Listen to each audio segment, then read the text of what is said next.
Today I want to talk about some series I've been watching lately. Those of you who knows me know I'm a big horror fan, but when it comes to series, I guess that science fiction is my favorite genre. I mean, Star Trek is the best series ever made, sort of. There will be 5 series in total in this list, and they might surprise you. There are a few different series in the Star Trek franchise, and I haven't actually seen them all. I got the original series, the Next Generation, Deep Space Nine, Enterprise, and Voyager in my conscience, of course. But lately I've been adding 2 more series to my knowledge base. First I watched the Strange New World series. I enjoyed that a lot. It was almost a perfect series for me.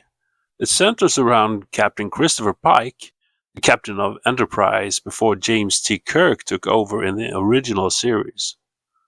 You probably know that the original pilot has a totally different crew, apart from Mr. Spock, of course, and this series focuses on that crew. It's still a 5-year mission, just as in the original series, but I don't think the adventures themselves is the best part of this series. It's all the references to the Star Trek universe that I guess you need to have in your frame of reference to really appreciate it. I'm not entirely sure exactly where in the timeline it takes place. It's before Captain Kirk takes the chair, but I can't really remember if the original pilot has taken place yet. Shame on me, of course, I should check that fact. When I record this, there's only 1 season of this series available, but I sincerely hope that there will be more, because it's really, really good. I like it a lot. I've also been watching Star Trek Discovery, which is totally different from everything else Star Trek I've watched so far.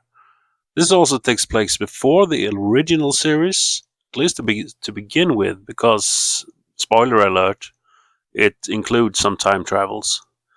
But that's nothing I have a problem with. I like series and movies which includes time travel. Nor do I have a problem with a more open gender approach, where both homosexuality and transgender persons seem to be a part of everyday life. In my mind, it's logical that we have put a negative ring that this has in the past, and maybe still do among some people. I think it's logical that we are more forgiving in the future where we have made contact with numerous other species. Why should we pay attention to same-sex relationships more than anything else? For example, the main character in this series is a woman with the name of Michael. Yes, it sounds strange in my ears too, but it works in the context.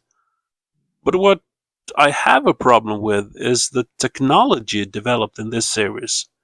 It seems too advanced for the canon. If it wasn't actually present in the original series that takes place after this series, why are these technologies present here? I'm sure there's an explanation, but I don't really get it. However, I like the little details this series brings to the overall Star Trek universe. There are facts created that fit into the canon. I won't go into details, but some of them are pleasing me greatly, while others seems a bit far-fetched. As a whole, I like this series. I'm also a documentary buff, and I have been watching a couple of documentaries lately. First out has been Conspiracies Decoded, which investigates everything from the disappearance of Amelia Earhart to the shroud Christ supposedly was wrapped in after his crucifixion. There's a lot of Nazi myth and legends here.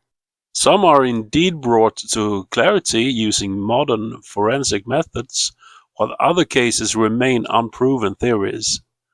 I wouldn't say that it's all conspiracies though, but it's a catchy name and it contains some interesting subjects. Paul is Dead is not part of it, not yet at least. But who knows, maybe in the next season, I don't know. Another documentary series I've been showing interest to is Mysteries of the Deep.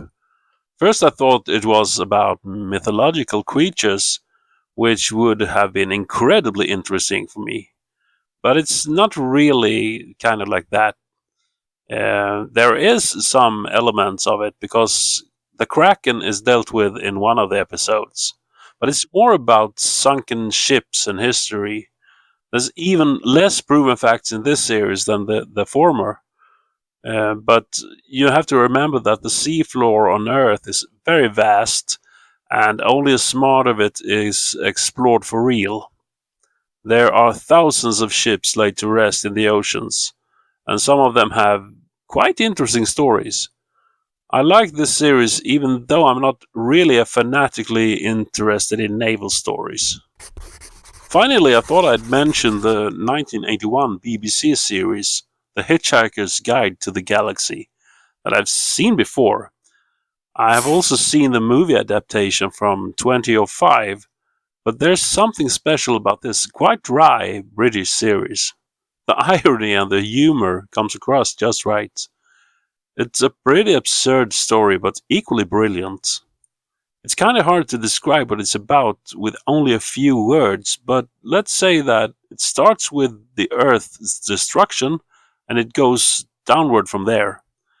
It contains a depressed robot named Marvin, some hyper intelligent mice that actually created the Earth in the first place, and of course, the answer to the ultimate question of life, the universe, and everything. Thank you for watching. Don't forget to like and subscribe to my channel for support. In the meantime, here's another link you might be interested in. And as always, put your thumbs up and have a nice day.